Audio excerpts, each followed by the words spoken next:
Hello, everyone. Hello, everyone, and welcome. Welcome to our discussion today on enhancing geostrategic cooperation between Japan and the European Union in the Indo-Pacific. I'm Shada Islam, and I am Senior Advisor here at EPC, and I'm delighted to moderate this conversation. Colleagues, we're meeting in challenging times. We're meeting under the dark clouds of war. Alarming events in our eastern neighborhood are being watched with concern and alarm across the world, and of course also in the Indo-Pacific. Many joining us today will be asking whether the EU can continue to pay attention to the Indo-Pacific at a time of war and conflict in its immediate neighborhood. We know, of course, that what happens in Europe matters to our partners in the Indo-Pacific, and that volatility and tension in the Indo-Pacific matters to us here in Europe. Some of the questions we're interested in resolving will be around Japan and the EU. Are they working together in the face of assault on the rules-based order?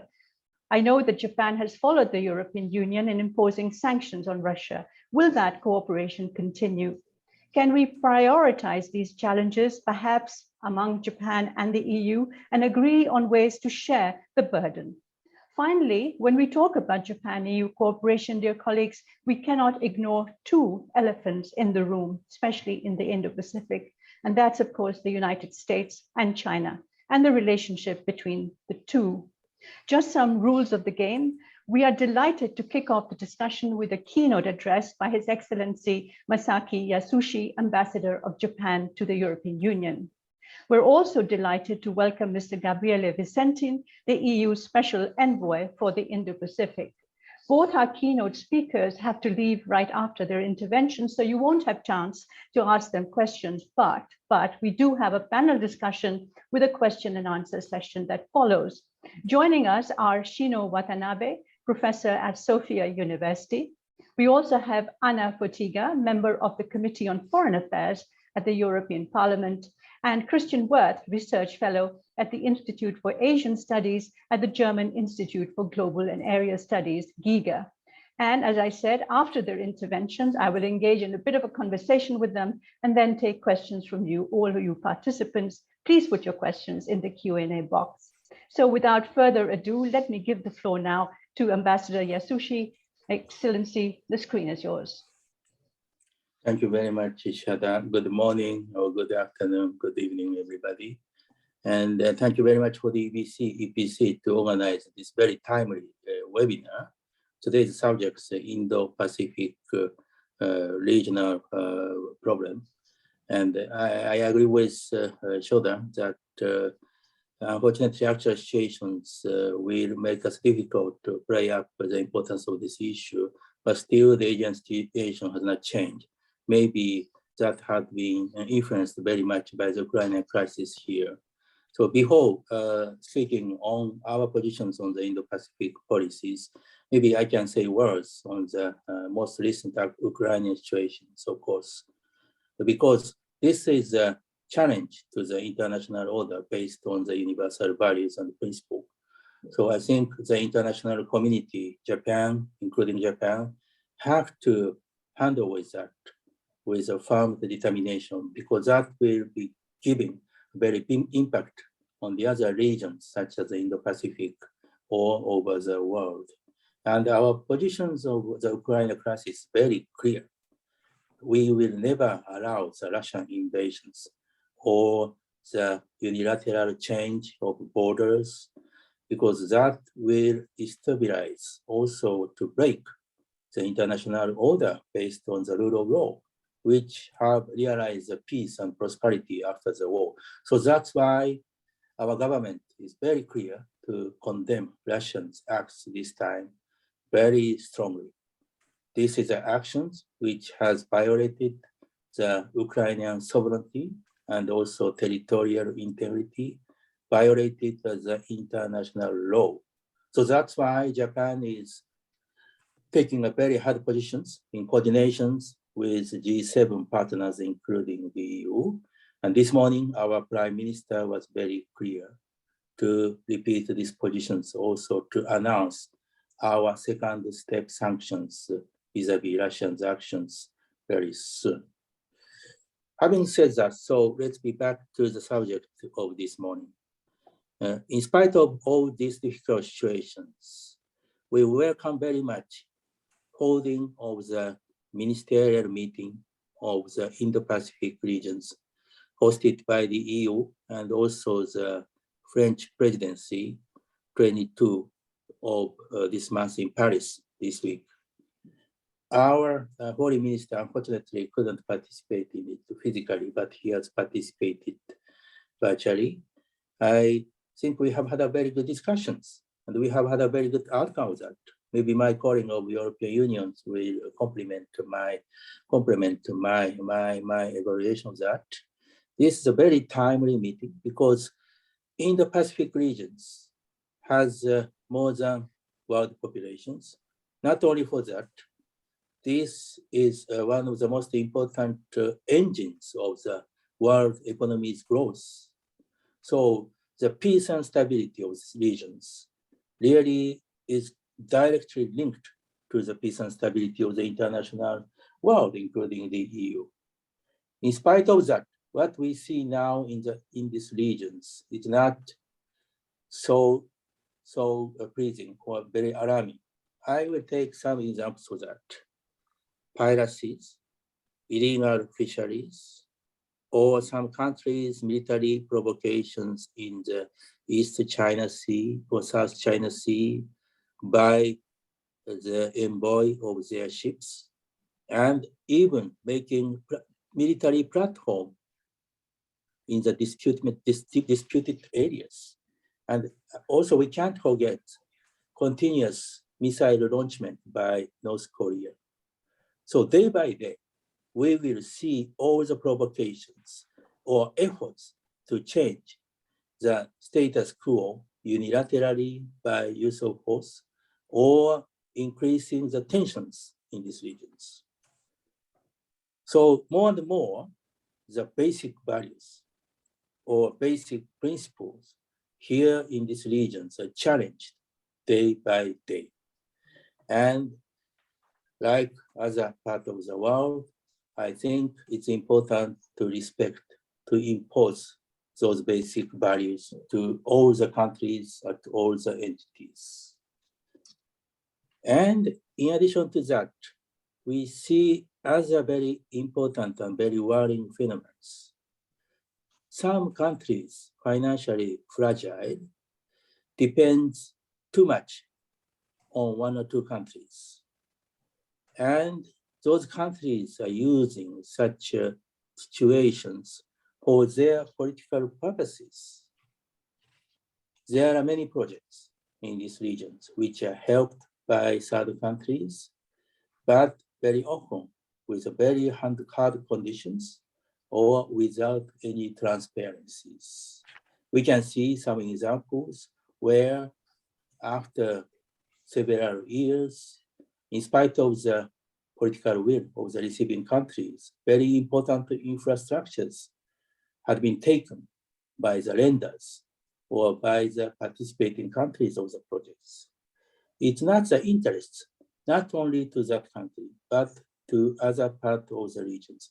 So that's why Japan is actually coordinating with EU and other like-minded partners to realize a joint project to help them with compliance with the global standards, transparencies, also with high considerations on the environmental protections, and especially the sustainability.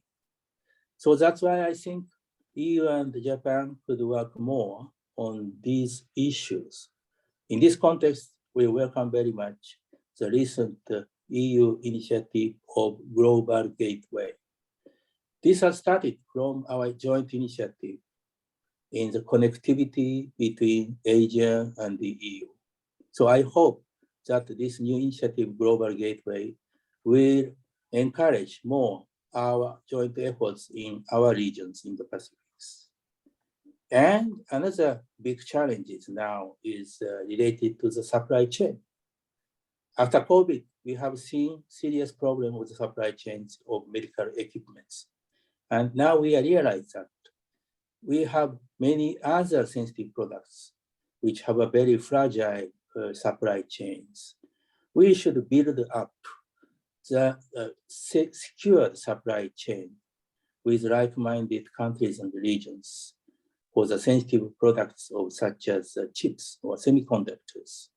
This is also related to the economic security, which is a very important political pillar of our new government. And I think EU has the same interest on that. We have to work together to realize the sensitive products supply chain with like-minded partners. Same time, we should not be in the directions of the protectionism, because that will not be effective to have good supply chains. And also for the economic security, I don't want to forget another areas which we can see more and more coercive measures by certain countries. Take the example of Lithuania. But China has taken a measure against Lithuania. And now EU decided to put the case to the WTO dispute settlement system. We support that. We joined the procedures with the EU. And so those are some examples. So I think Japan and the EU, which are sharing the value, freedom, democracy, human rights, and rule of law, should work more closely and also in close coordination with like-minded partners such as the United States or the Australia and India and even ASEAN. And we should build up once more the free and open international order based on the rules. More concretely with the EU, maritime securities, connectivity, digital, supply chains, as I have taken the example. I think those are the areas we can put more concretely, intensively between Japan and the EU. Japan so far has, of course, a long years experiences in the Indo-Pacific of our involvement. So we will continue now with the EU too to make these Indo-Pacific regions more stable, more prosperous, based on the rule of international community. Thank you very much. I hope that today's discussion will contribute more to our discussions on cooperations more concretely between Japan and the EU. Thank you very much for your attention.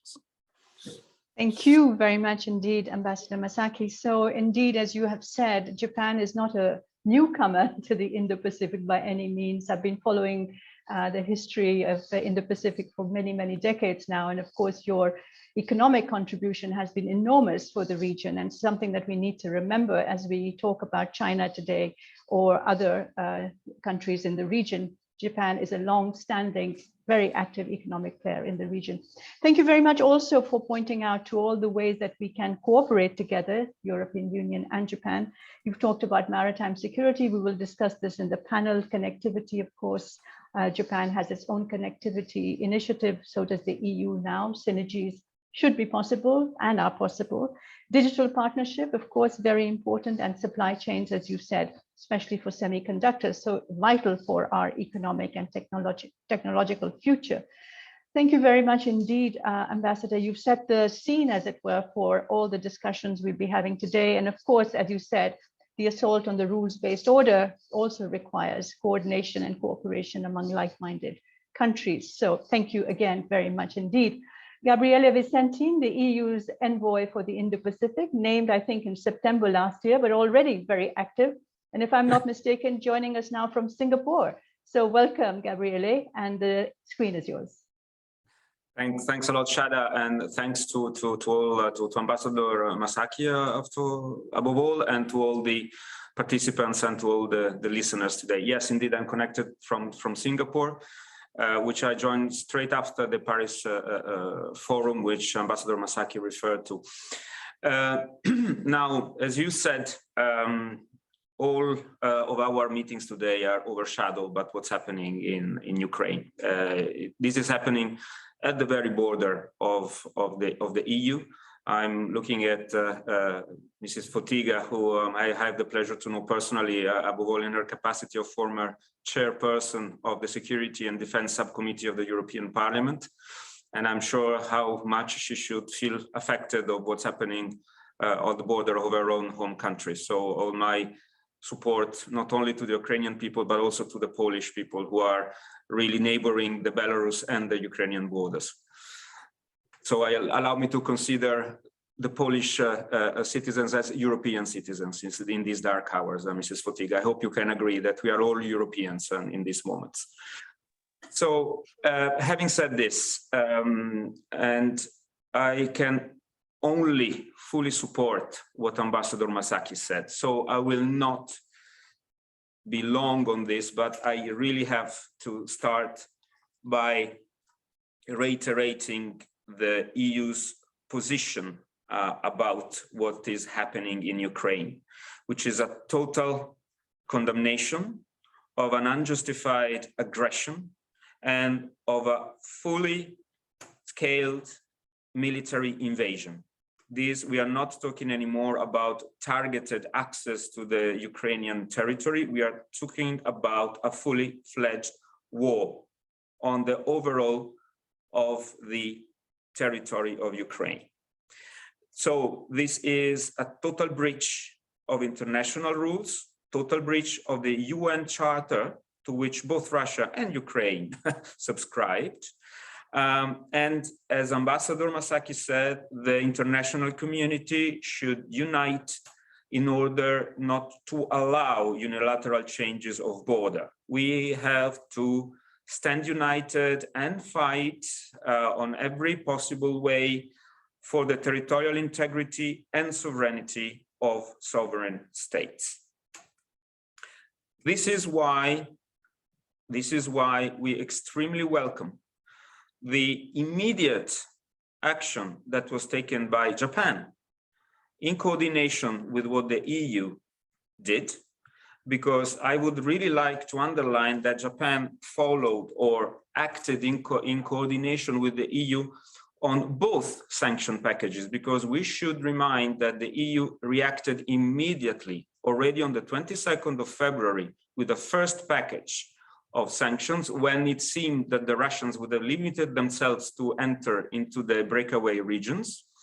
But then Japan followed immediately also on the second packages, which was adopted yesterday by the EU. So Ambassador Masaki, allow me to thank you and Japan for this close and immediate cooperation on this. And this is a clear evidence of what it means to be like-minded partners and staunch defenders of the international rules-based order. So these are facts and not just words. And I think that if you allow me, the bigger picture here, it's a matter of credibility of democracies. Democracies have to be able to show that they are able to deliver and to stand united. And what is happening in these days is reinforcing this, the visibility and the credibility of democracies. And we will continue, I'm sure, along this path.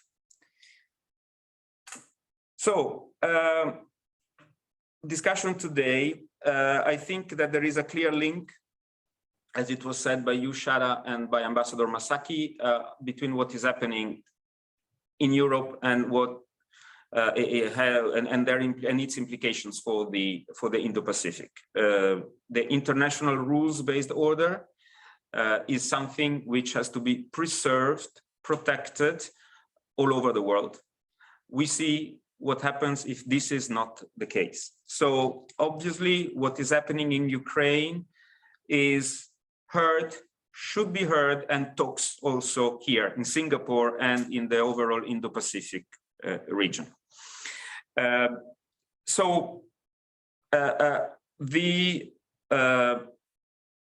Paris Forum was a big success. For the first time, the EU foreign ministers met with the Indo-Pacific foreign ministers in a dedicated in a dedicated forum.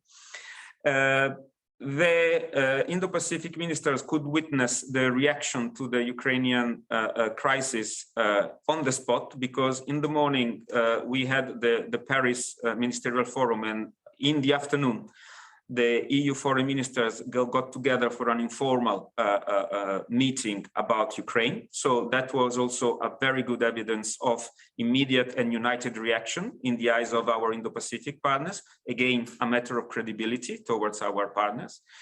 But on the forum itself, again, I have to underline with a lot of pleasure the fact that the Japanese foreign minister took the time to intervene at the opening session, which was very welcome. He used words along what Ambassador Masaki just said for the defense of international order and for the relevance of the Indo-Pacific. So another evidence of the close cooperation with Japan. I will probably highlight just a couple of very important areas in which Japan and EU could go ahead in cooperating. But I will say this, but having in mind that Japan and the EU cooperate already on every possible aspect of action in the Indo-Pacific. If we take the EU strategy for cooperation on the Indo-Pacific and its 7 pillars, we have an incredible degree of integration and cooperation with Japan on each of them. Be them on a free trade, we have the biggest free trade agreement in place in the world between the EU and Japan. We have actions on climate change, we have actions on vaccines, we have a cooperation on security and defense. We already undertook joint exercises between our military missions and the Japanese Navy. So I will highlight a couple of items, but bearing in mind that the level of integration and cooperation with Japan is probably already at the highest level. So the many commonalities between Japan and the EU start already in the concept of Indo-Pacific, which, by the way, allow me to underline, was a Japanese creation. It was Prime Minister Abe who addressed the Indian Parliament in 2007, and it was his famous speech about the merging or the meeting of 2 oceans, which gave rise to the notion of Indo-Pacific. So there again, the EU took over a definition which was Japanese made, if you allow me. So free and open Indo-Pacific is key for both of us. So the EU strategy aligns with the idea of a free and open Indo-Pacific, which has to ensure the regional order, the maritime trade, and the supply chains. In a word, and this is something that already Ambassador Masaki hinted, the stability and the freedom and openness of the region. This is the bigger picture, both for us and for Japan. Of course, the overarching principle will be the respect of democracy, human rights, rule of law, and international-based order. And of course, this includes full compliance with international public law, particularly UNCLOS, the UN Convention on the Law of the Seas. Specifically, we could talk about climate change. So we could implement our Green Alliance between the EU and Japan, following the excellent cooperation and the united front that we had in COP26 in Edinburgh. So we will surely push up our speed in terms of emission reduction commitments and accelerate the green transitions also in third countries like Indo-Pacific and even African countries where we cooperate as well on infrastructures. Then the key point, connectivity / global gateway. The Global Gateway Initiative is the European way to connectivity, brings forward that idea of high quality, climate friendly infrastructure, which will see its standards set in the discussion in G7 and G20. And on this, I would like to underline that Japan already has, or the EU already has with Japan, a connectivity partnership. So we already have a framework under which to develop and further strengthen our work also in connectivity. Then there is a very important part which will boost both our economies, which is also the finalization possibly of a digital partnership with Japan. So we are looking forward at working on this so that we could maybe hopefully announce already an agreement about a digital partnership at the next EU-Japan summit. So I really look forward to this, and I hope that we can work already hardly on that with Ambassador Masaki in Brussels to make it happen in a short time. And then in security and defense, you know that the EU does not have an army of itself, does not have a navy of itself, does not have an air force of itself. The EU can do what its member states allow her to do.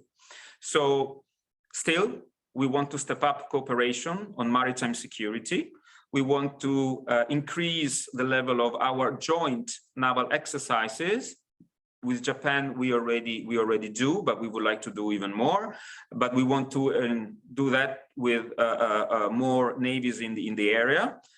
And then, of course, intensify joint efforts in cybersecurity, in crisis management, and disinformation.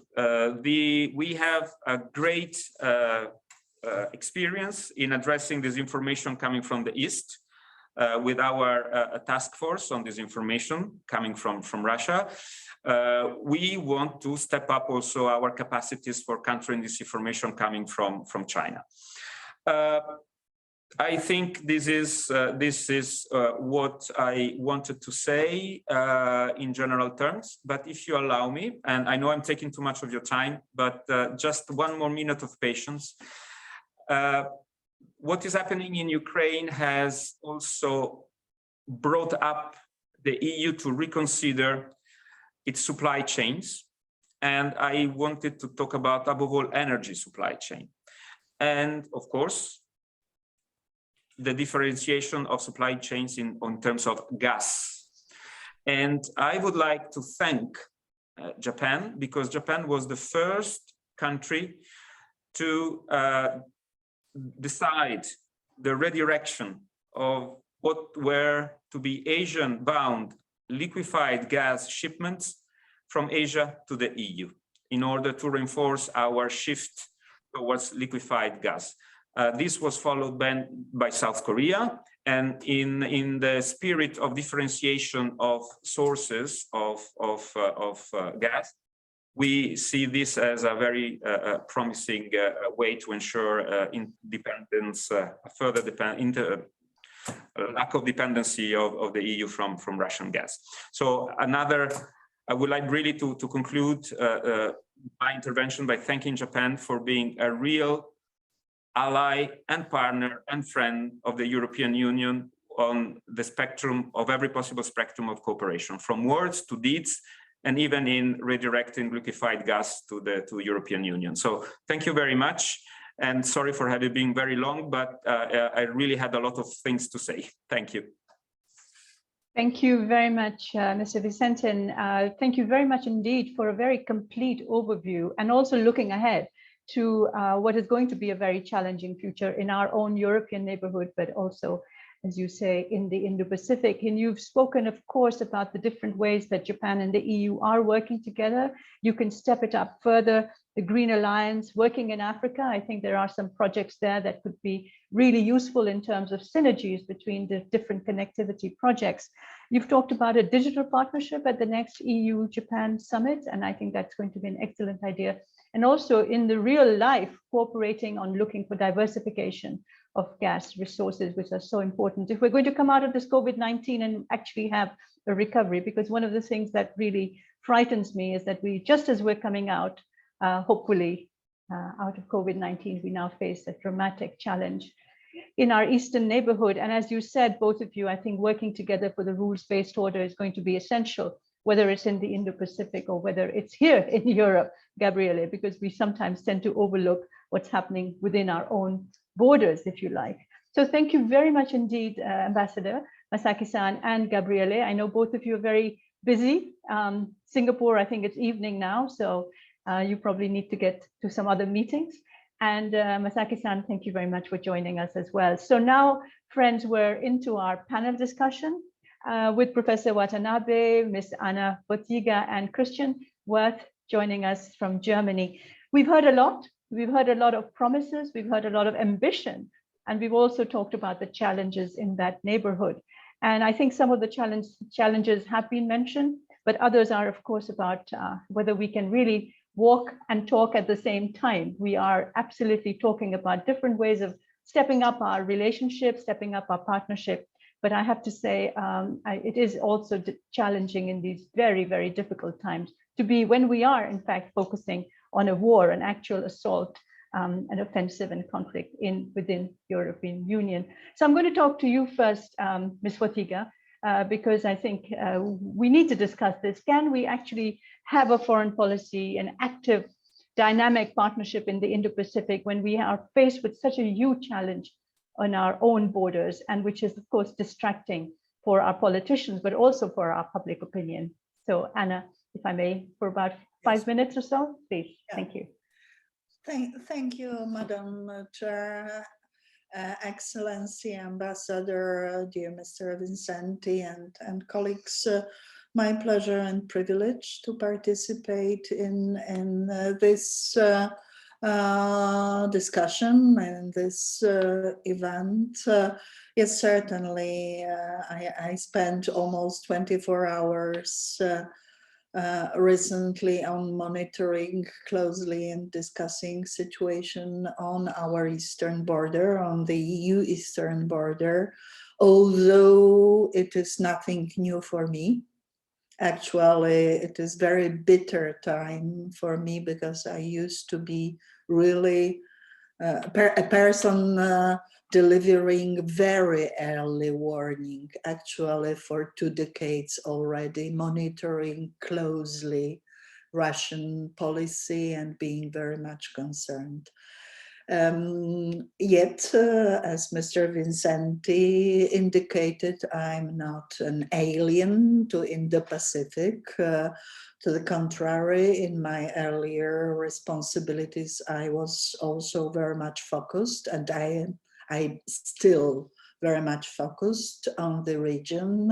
Unfortunately, even now I see clear link, and maybe later on I will refer to declarations signed by President Vladimir Putin and President Xi of China in Beijing on 4th of February, indicating areas of cooperation and also stating areas of common interest. And that is, from my point of view, enormous matter of concern, because already now we see increasing tension also in the Indo-Pacific posed by PRC.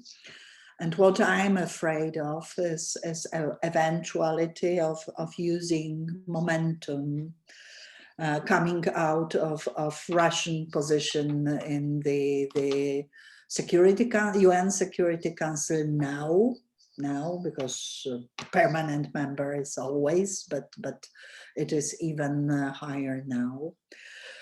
So I think there are many issues. In terms of Japan, in my capacity as chair of subcommittee on defense of the European Parliament of previous legislature, I led the Parliament's mission to Japan, and actually, me personally, I was very much in favor of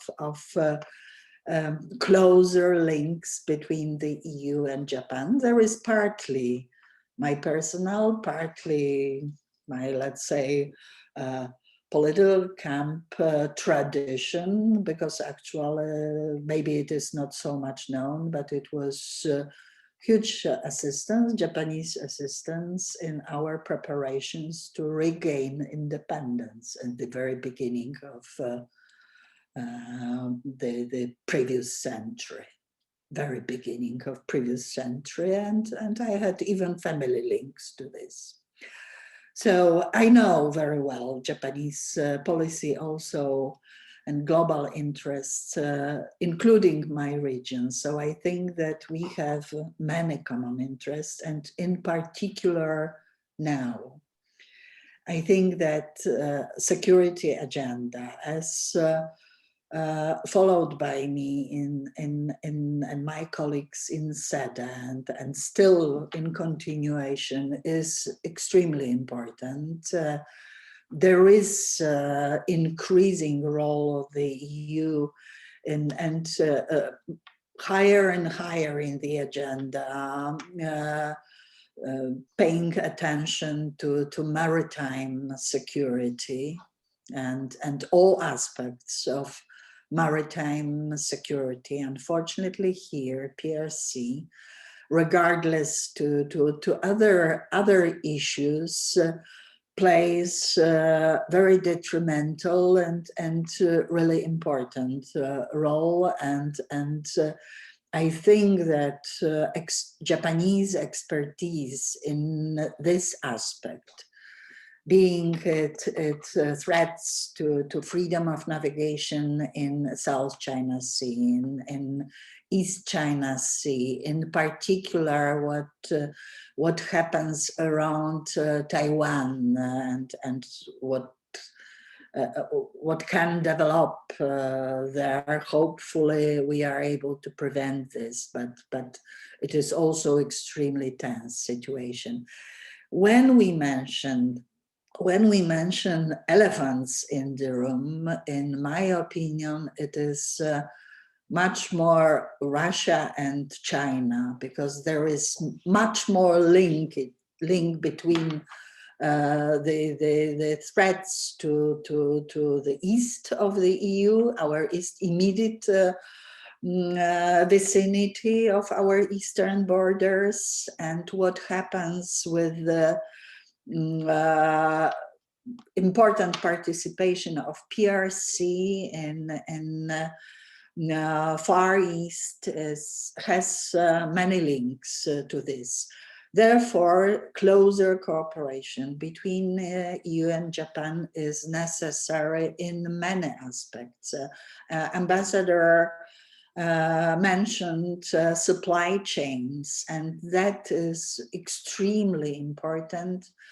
We have to show solidarity. Many months ago, I used to discuss issues and possible links between Australia and the EU, and necessity to also to cope in view of PRC pressure. Right. Now we have almost similar pressure vis-a-vis our neighbor Lithuania by PRC. So that is global picture. My question probably also to Ambassador is his view on eventual further sanctions, third package of sanctions, and particularly I would like to ask about Japan's position of ousting Russia from SWIFT operations. I know that G7 it's a big issue. already, yeah, I know.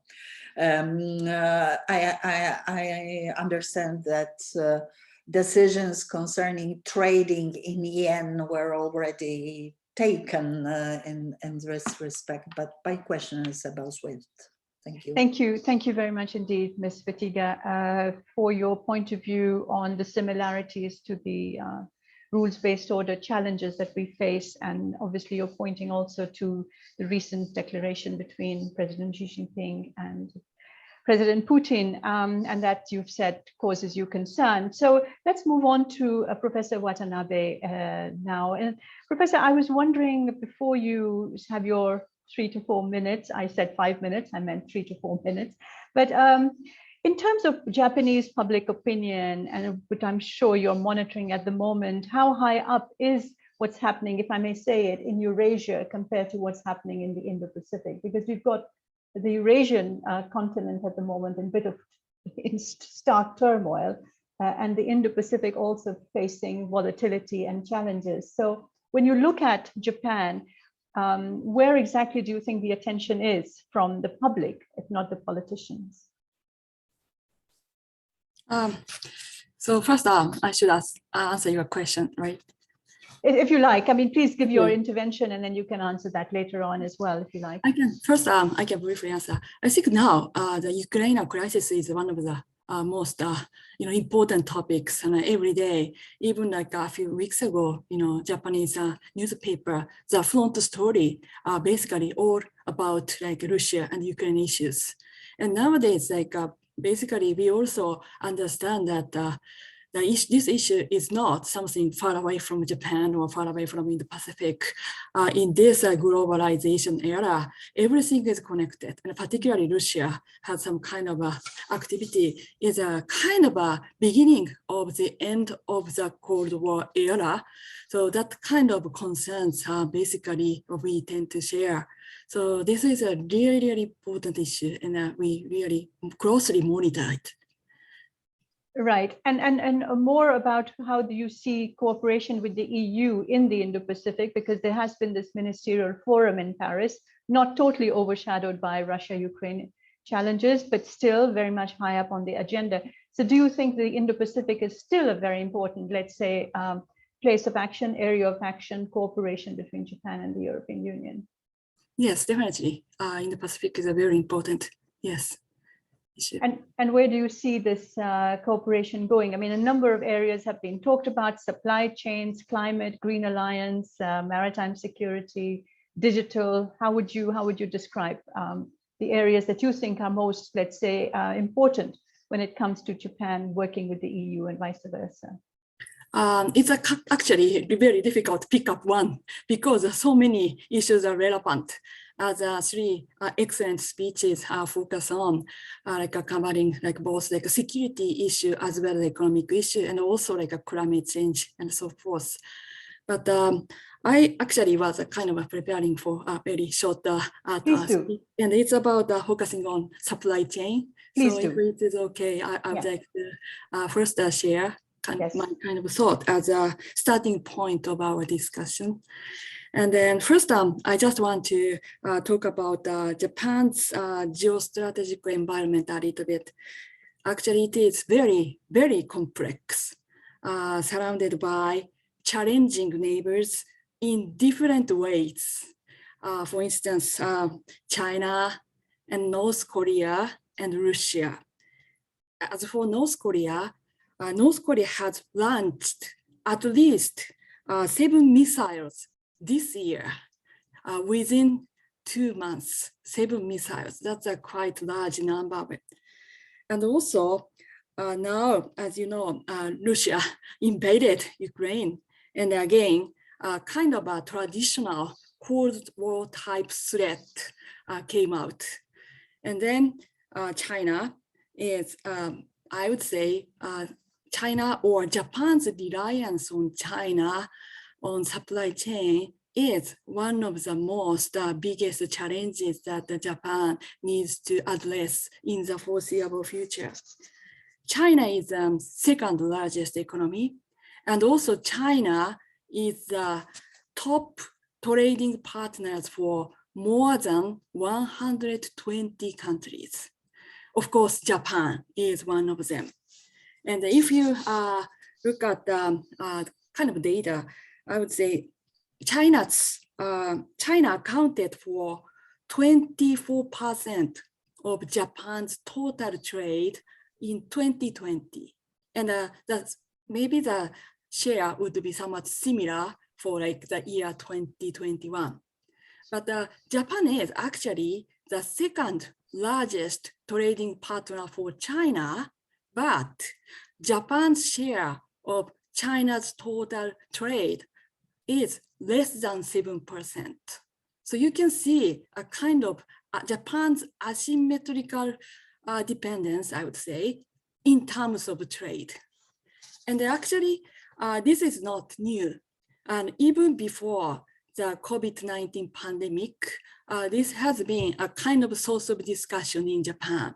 And then we had a COVID pandemic, and it disrupted Japan's supply chain. Of course, Japan, it was not unique to Japan, but the Japanese government has been taking measures to solve this issue, but unfortunately, it has not been successful yet.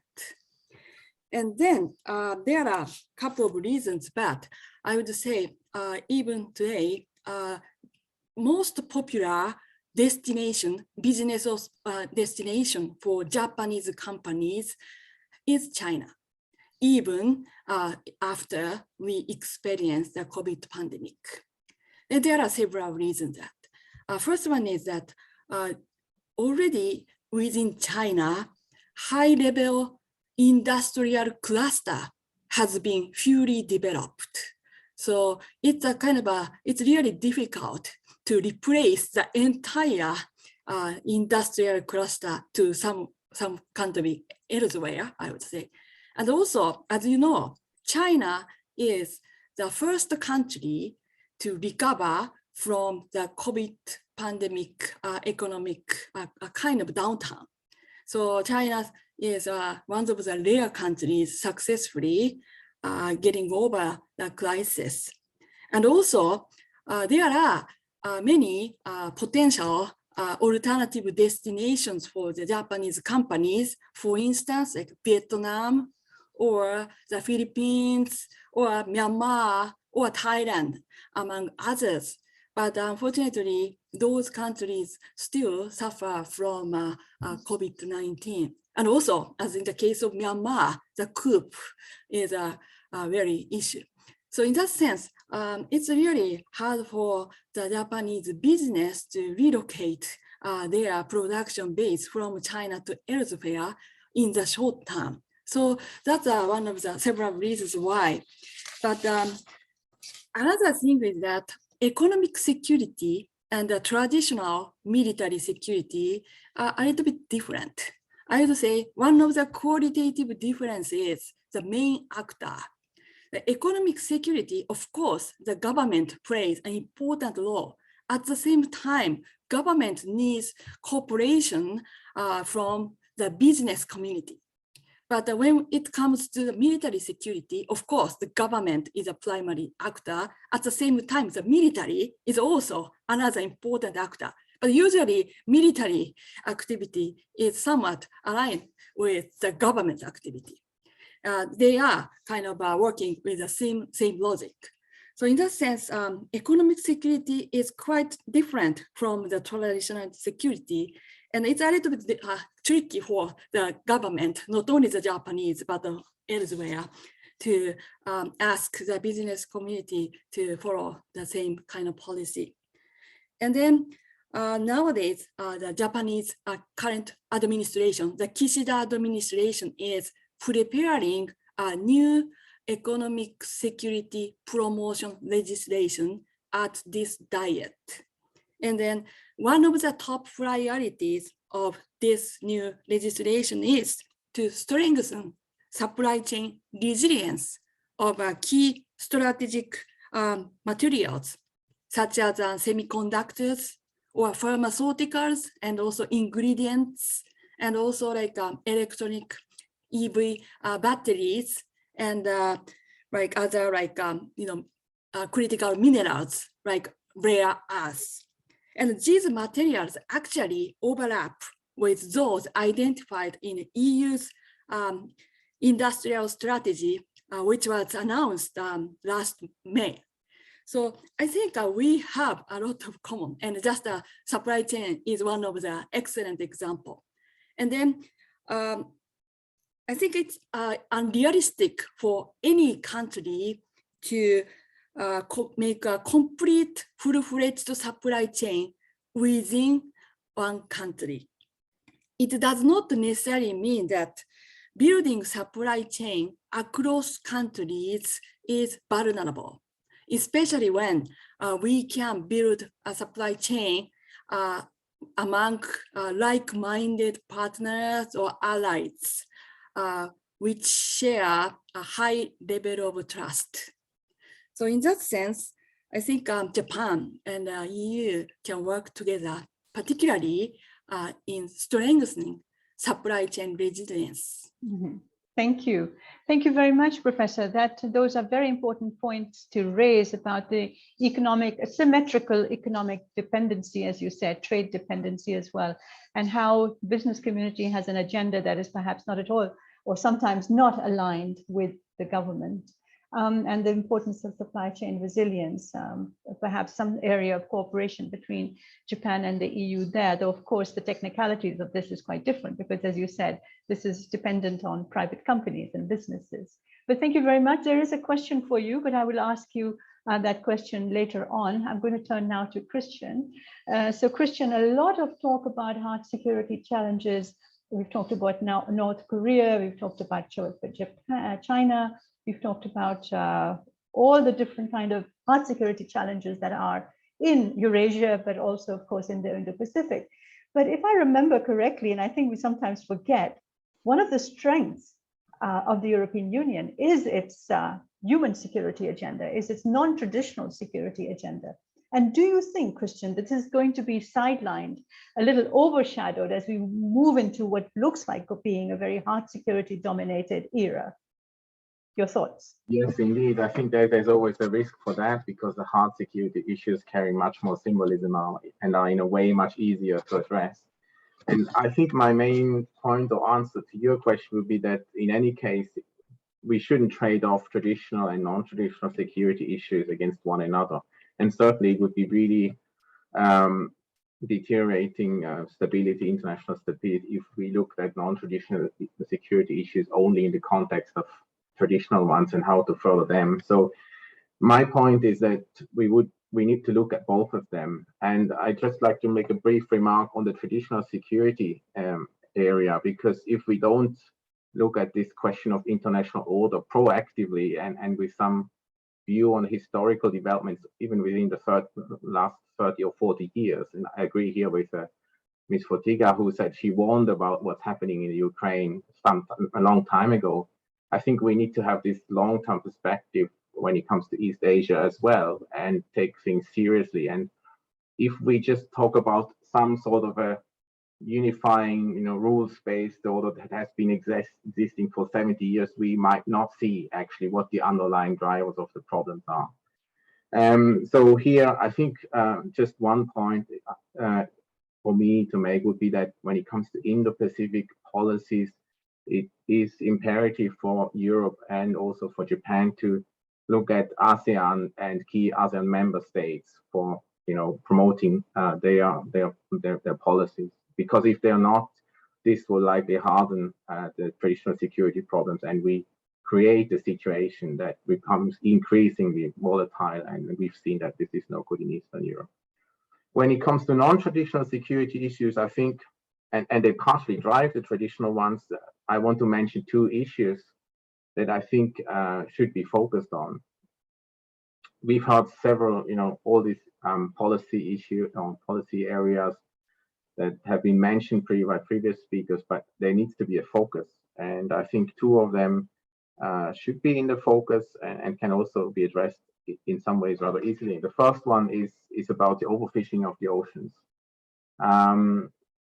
We know that especially industrial scale fishing, distant water fishing is highly destructive. And this has been recognized. The WTO has been taking a new initiative last year to negotiate certainly the removal of very harmful fuel subsidies. They have been stalled for various reasons, including Corona, and they should be continuing this year. And I think that's where the EU and Japan must be pushing, not least because they are together with China and South Korea and Taiwan among those countries that subsidize the distant water fishing the biggest and therefore bear responsibility for this. And the second issue areas is deforestation. As one of the major consumers of products grown unsustainably on deforested land, the EU has taken significant steps On this, we have from 2019 a communication on deforestation and the whole strategy.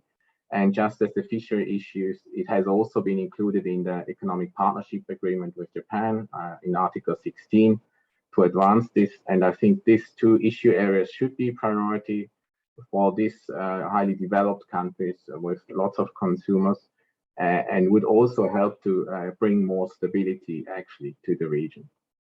And now this seems to be very far off from the current Ukraine crisis and the problematic link to the 4th February statement between China and Russia. But I think what we can learn from what's happening in Europe now is that we really need to look at things proactively with far-sighted and sophisticated policies rather than, you know, perceiving threats from everywhere. There's a need to prioritize and have a long-term historicized view. Thank you. Thank you very much, Christian. There are questions coming in from the audience, but I do have a follow-up for you because I think you've made some very important points about, as Ms. Fotyga did, about proactively working on the rules-based order. And of course, there are challenges to the rules-based order, which is basically, let's be very frank, West-centric. It is reflecting Western values. And there are, I think, challenges to that coming from Russia and China and others who do not see their values or their interests even reflected in that, although they have benefited from the rules-based order and the stability, including the economic stability that it has provided over 70 years or so. So when you talk about ASEAN within this context, I just wanted you to explain a little bit more when you said working with ASEAN to understand the underlying drivers of instability in the region. Just explain a tiny little bit more what you're saying, really. Yes, I mean, the challenge, especially from a scientific view, and of course, even more from a policymaker's view, is that we have to look at the agency, right, where we can say, you know, Chinese claims to the South China Sea, you know, are unacceptable. Other Chinese policies are highly problematic too.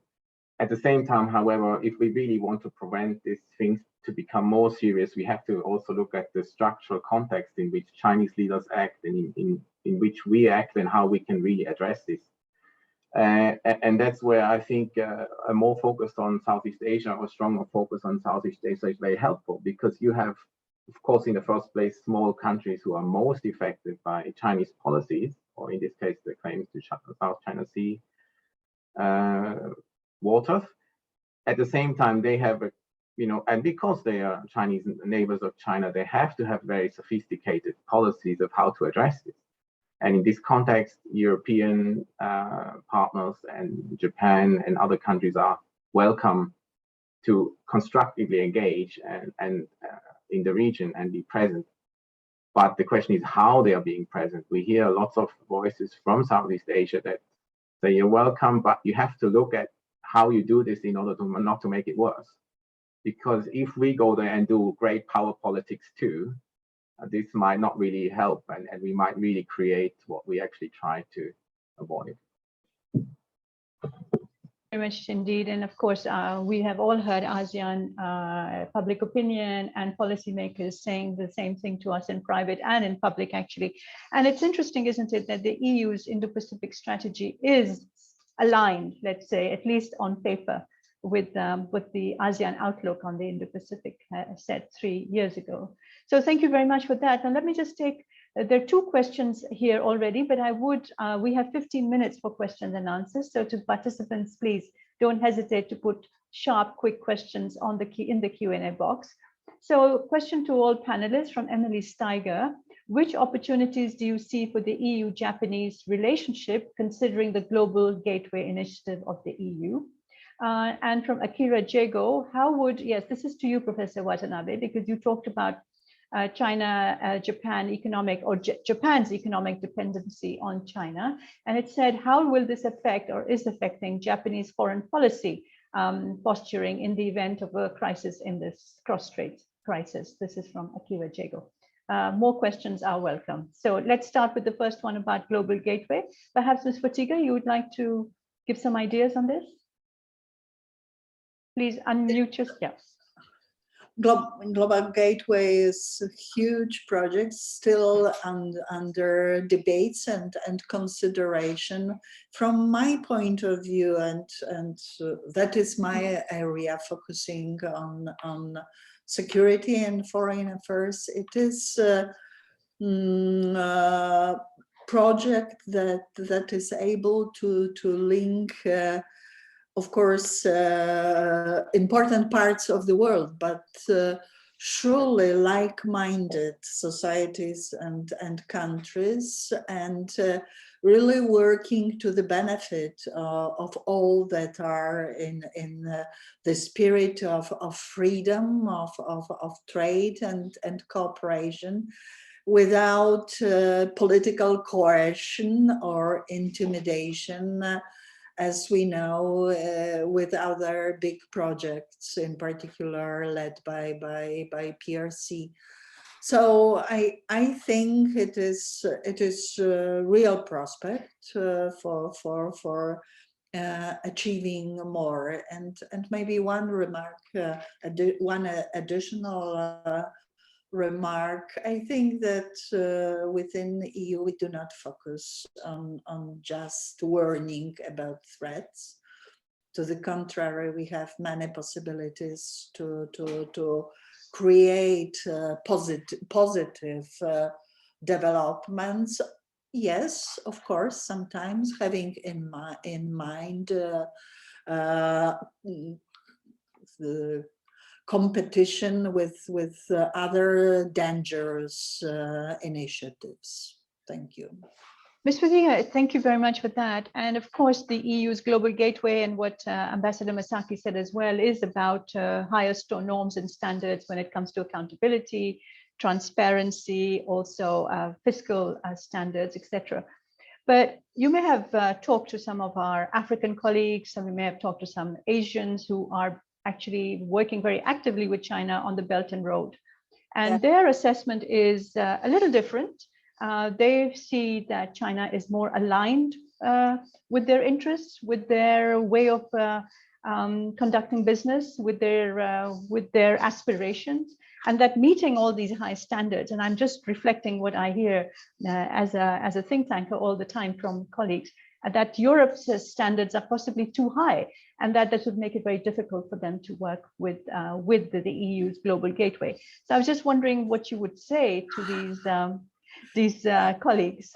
On Africa, certainly I have a lot to say, because it is yet another area of my huge interest, starting from my early days of my studies and my works on Africa and integration and trade with Africa. But well, I think that in all AFET documents, meaning that all documents adopted by European Parliament in two, at least previous legislature and current one, I try to put the issue of engagement of actors like China and Russia on African continent.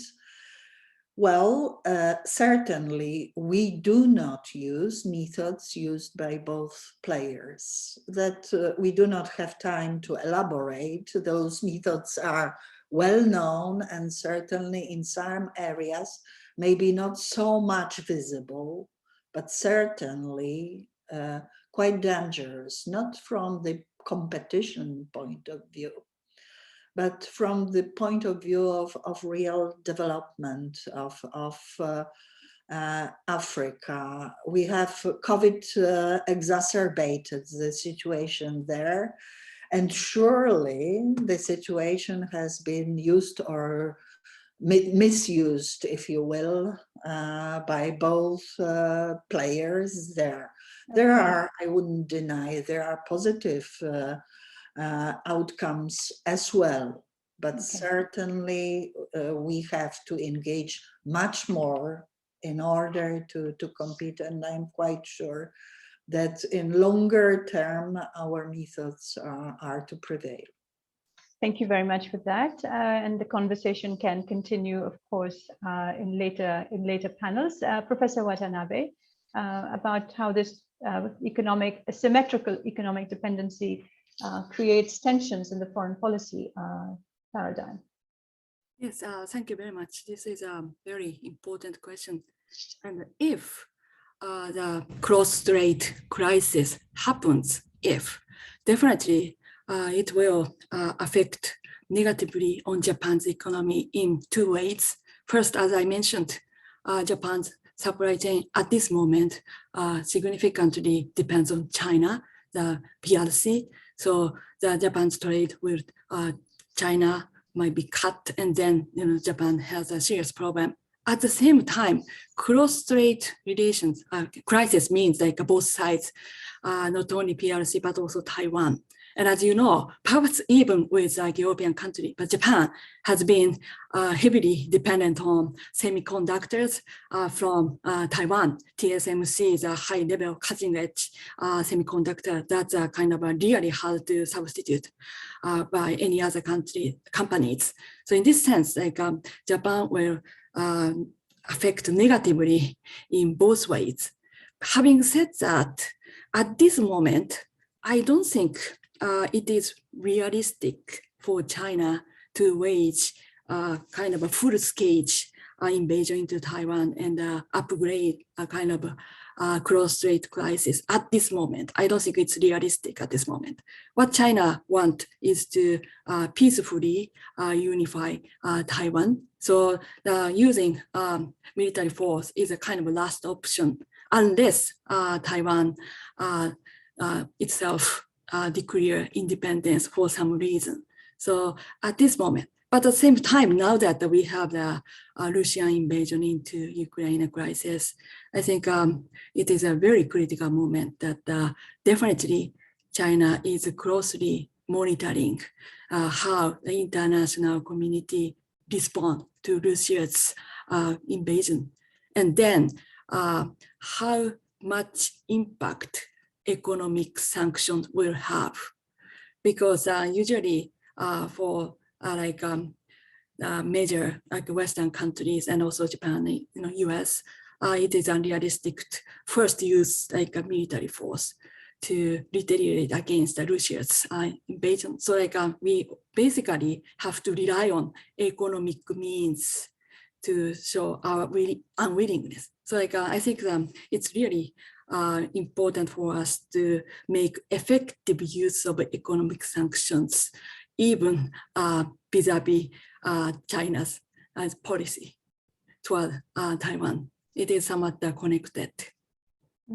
Thank you very much indeed for that very important insight.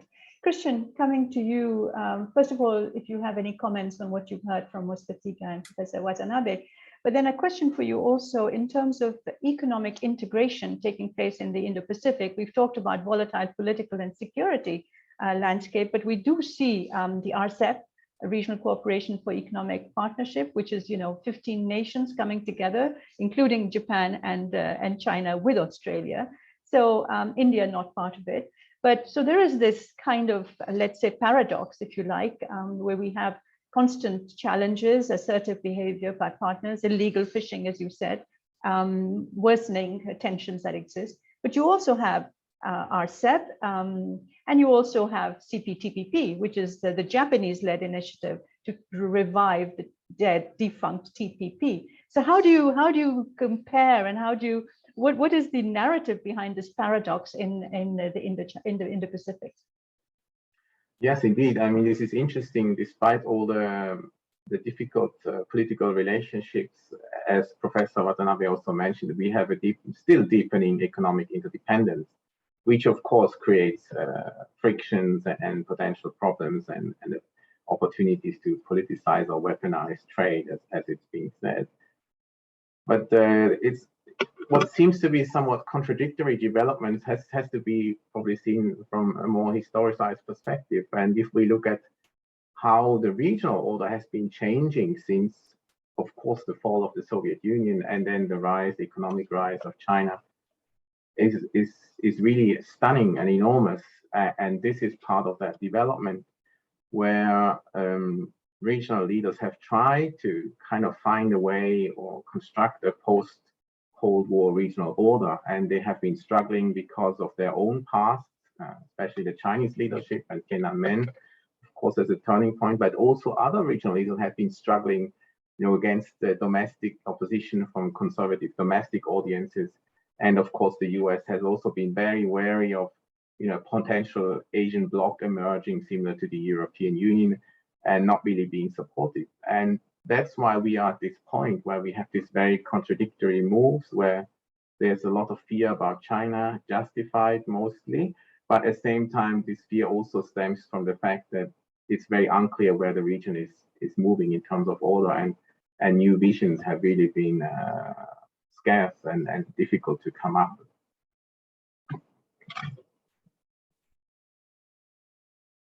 Just have each of you come in very, very quickly with 1 minute sort of forecast about where you think Japan and the EU, come back to our original topic, can really, really make a difference in the Indo-Pacific. And Christian, I'm going to start with you very quickly. Where can this cooperation that we've talked about at length, where is that one area where this would be the best way forward?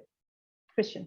Yes, I think the country that will prevail in the region to really make the rules and the order is the one that solves contemporary problems, of the problems of our times. And I think that relates to the fishery and the deforestation issues and related very complex problem. And there, Japan and the EU, as established rich countries, have really much potential to make contributions. Thank you very much, Christian. And Ms. Fotyga? Please unmute yourself. Japan is a very important part of the international community, adding to increase influence of order-based countries, democracies. I think that this cooperation is to be much closer, taking into account variety of challenges, not only will be, but is to be. And moreover, I think that it is not only to the benefit of the region, Indo-Pacific, but actually it is to the benefit of both sides, let me speak. So also for the EU, it is our interest to have closer links with Japan and having, we mentioned really many areas, and I think that this relationship is and can be even more beneficial. Thank you very much. Professor Watanabe, please. Thank you. I think EU and Japan share a common value with democratic regime. So in that sense, that's the core basis of the relationship. At the same time, EU and Japan both can expand our trade relations more, so that we don't have to rely on one single country too much. Thank you very much indeed. So we've come to the end of, I think, a very fascinating conversation, which is very relevant, actually, to what is happening in Eurasia at the moment. And as I said in the beginning, we meet in challenging times, but we are also being watched from across the world and from the Indo-Pacific. I have to say, having worked on EU-Japan relations and EU-Asia relations, but for many, many decades, Christian knows how far back I've been working on these topics. I am absolutely delighted, and I have to say, quite impressed by how quickly in the last 10 years this relationship has really expanded and deepened into areas that at one point were absolutely not on the table. The economic partnership agreement that we have now took years to explore first, with feasibility studies and the rest, and then when it was needed, the political will was there, and we managed to get this together. So where there is a will, there is a way, as we've always said for many, many years. And now I see really a vast potential of these Japan and the European Union working together in a positive, constructive way, as I think Christian has pointed out, which is very important. And thank you also to all of you for talking about ASEAN, which I think is a very important partner for us as we work in the Indo-Pacific. So I would just say that it has been a pleasure, really, and very, very insightful to speak to all three of you. I think Ambassador Masaki and Vincent, our EU envoy, set the tone, told us about all their ambitious plans, but we've been rather more pragmatic and practical taking this forward, which is what is always required of academics and politicians after the policymakers have spoken. So thank you very much indeed. Thank you to all of you for joining us, and stay safe, stay healthy, and stay happy. Bye-bye.